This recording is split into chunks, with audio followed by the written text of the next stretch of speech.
Hi everyone, it's Ramon Santillan from persuasiveinterview.com. Today we're going to talk about you should approach your job search when you have high functioning autism and you want to get a job at Fortune 500. As attitudes towards hiring those who fall under the autism spectrum have slowly been changing, there has been a lack of resources available to those who want to pursue careers at the higher levels like Fortune 500 companies or those in Silicon Valley. Through my work coaching these specific types of candidates, I have identified a three-pronged approach to help them make progress and ultimately get results during their job search. Looking for a job when you have high-functioning autism is possible by following the three steps. Step number one, make sure you identify 3 to 4 ideal companies. Step number two, understand the why behind the questions you will be asked. And step number three, research the person who will be interviewing you to understand what they value. Okay, let's start with number one. You want to identify your dream jobs. A mistake most people make when looking for a job is to use the spray and pray approach. In other words, people start focusing on applying as many jobs as possible, hoping that one of them will eventually call them. This approach can be exhausting as well as overwhelming for anyone. Recently, when I started working with a client that fell on the spectrum, he asked me how many jobs he should be applying per day. I suggested to instead spend some time thinking about 3 to 5 ideal companies that matched up to his major, his short and long-term career goals, as well as some nice-to-have. These nice-to-haves included what city and how far from his parents' homes he wanted to live.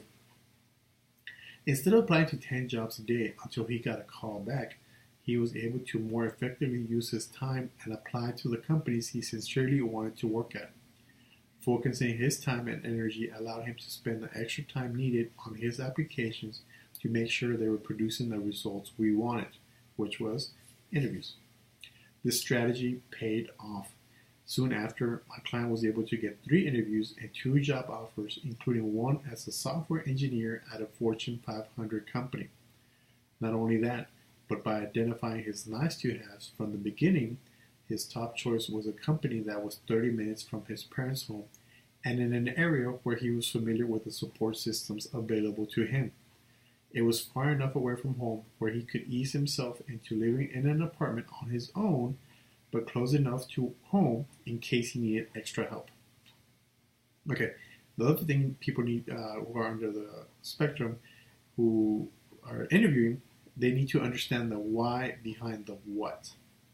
Another thing that helps those with high-functioning autism when preparing for job interviews is not only practicing interview questions, but rather understanding the why behind those questions.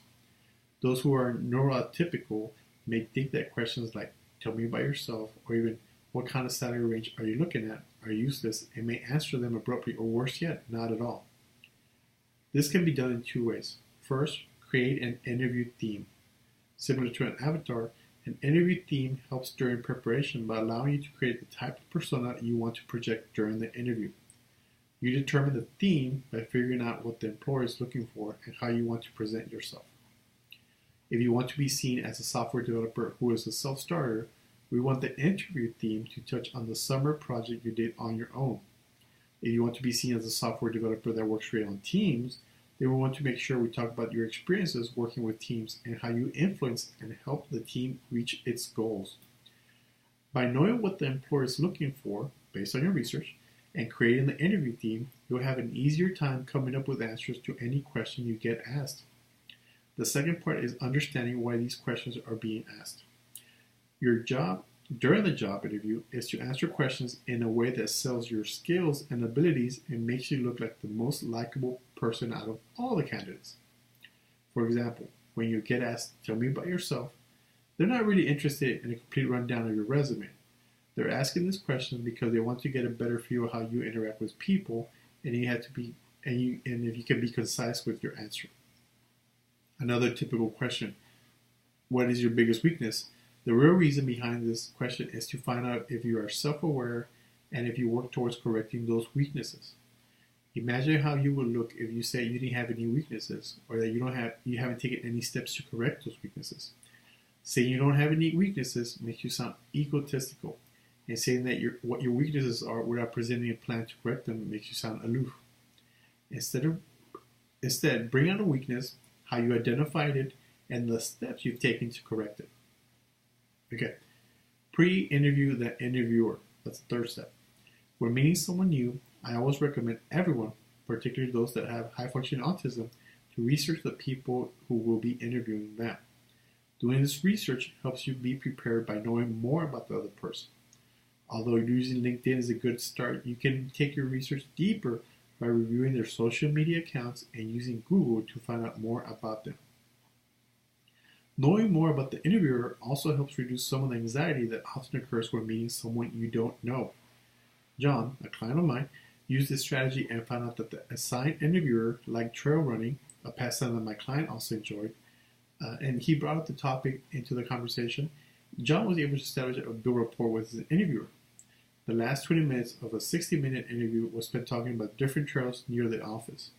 John knew the interview went well when this interviewer told him as he finished their conversation, "I can't wait for you to start so we can go on trail runs."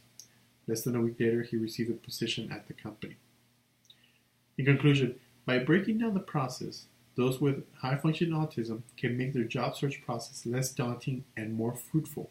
Remember that this is a skill that you can develop. The more you practice and implement it, the better your results will be.